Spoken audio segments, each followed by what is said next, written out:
ప్రపంచ మానవులారా, ఈ ప్రపంచము నీకు మేలు చేయుట లేదు, కీడు చేయుట లేదు. నీ మనసే నీకు కీడు చేస్తుంది, మేలు చేస్తుంది. ఉదాహరణకు ఒక మర్రి చెట్టు ఉన్నది పెద్దది.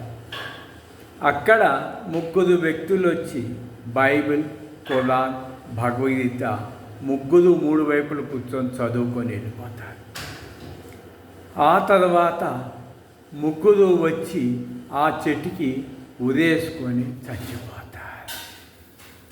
కాసేపు తర్వాత బ్రాందీ విస్కీ తెచ్చుకొని 3 వ్యక్తులు అక్కడ తాగి తూలి పడిపోతారు. ఆ చెట్టు ఎవరికి హాని చేయట్లేదు, మేలు చేయటలేదు. అట్లాగే ఈ ప్రపంచం కూడా నాకెంతో మేలు చేసింది.